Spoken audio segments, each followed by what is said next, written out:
خراسان سے سیاہ پرچم نکلیں گے جنہیں کوئی طاقت جن کا رخ پھیر نہیں سکے گی، یہاں تک کہ وہ ایلیا میں جا کر نصب ہو جائیں گے۔ اس حدیث میں دو لفظ اگر نہ سمجھ لیں ہم تو حدیث سمجھ میں نہیں آتی۔ آپ کو معلوم ہے کہ دنیا میں ملکوں کے نام بدلتے رہے ہیں۔ 50 سال پہلے پاکستان کے نام سے کوئی ملک تھا ہی نہیں۔ حضور کے زمانے میں خراسان ایک بہت بڑا ملک تھا، اور آج کے افغانستان کا تقریباً 2/3 سب سے نچلا جو اس کا ریگستانی سا علاقہ ہے سیستان کہلاتا تھا، اس سے اوپر جو ہے خراسان تھا۔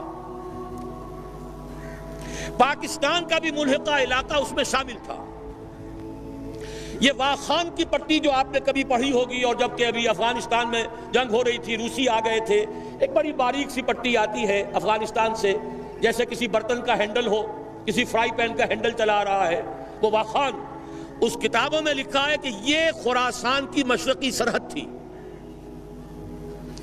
اس کے نیچے کا سارا علاقہ، یہ باجوڑ، دیر، یہ سارا پھر اس کے بعد کوہستانی علاقہ، یہ وہ علاقہ ہے جہاں جہاد سید احمد بریلوی رحمۃ اللہ علیہ کا ہوا ہے۔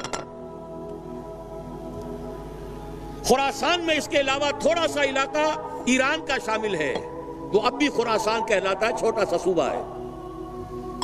اور ایک پھر ماوراء النہر کا یہ علاقہ جو ابھی آزاد ہوا ہے روس کے تسلط سے، یہ بھی اس میں شامل تھا۔ یہ پورا ایک ملک کہلاتا تھا خراسان۔ اس سے ادھر کا جو ایران آج کا ہے وہ اصفہان کہلاتا تھا۔ اس خراسان کے علاقے سے فرمایا حضور نے کہ فوجیں نکلیں گی سیاہ علم لے کر، سیاہ پرچم لے کر۔ ایلیا حضور کے زمانے میں نام تھا یروشلم کا۔ یروشلم کو سن 70 عیسوی میں جب تباہ و برباد کیا ہے ٹائٹس رومی نے، بالکل تباہ و برباد کر دیا، اس کو پھر اجاڑ دیا جیسے کبھی نیبوکڈنیزر نے اجاڑا تھا۔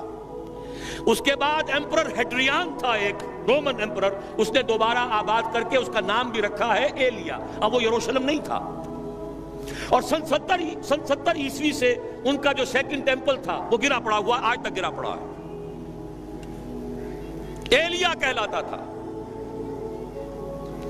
اس ایلیا کے بارے میں حضور نے خبر دی۔ اس حدیث سے معلوم ہوا کہ یہ مسلمانوں کے ہاتھوں سے نکل چکا ہوگا، لیکن ان کو لینے والے خراسان سے چل کر آئیں گے، کوئی مشرق، کوئی اور ملک کے لوگ نہیں لے سکیں گے۔ نوٹ کیجئے ذرا حدیث کو۔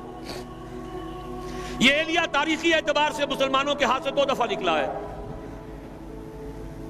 پہلے عربوں کے ہاتھ سے نکلا، لیکن عرب واپس نہیں لے سکے۔ کس نے واپس لیا؟ صلاح الدین ایوبی کرد، خراسانی نہیں تھے۔ گویا کہ وہ اس حدیث کا اطلاق اس پر نہیں ہوگا۔ اب دوبارہ ہاتھ سے نکلا ہے، صاف نظر آتا ہے کہ عربوں میں تو دم ہے ہی نہیں۔ تھوڑے سے دم خم کا امکان تھا عراق کا، اس کا جو بھرکس نکالا ہے، اگلا پچھلا کھایا پیا جیسا، اور دوسرا 3 ٹکڑوں میں تقسیم کیا ہے، اس کی اپنی حماقت بھی اس میں شامل ہے، عالمی سازش شامل ہے، سب کچھ ہے۔ یہ میرا اس وقت کا موضوع نہیں ہے۔ عالم عرب میں کوئی ملک ایسا نہیں ہے کہ جو چیلنج کر سکے۔ خراسان کے علاقے سے فوجیں جائیں گی جو ایلیا کو دوبارہ حاصل کریں گی۔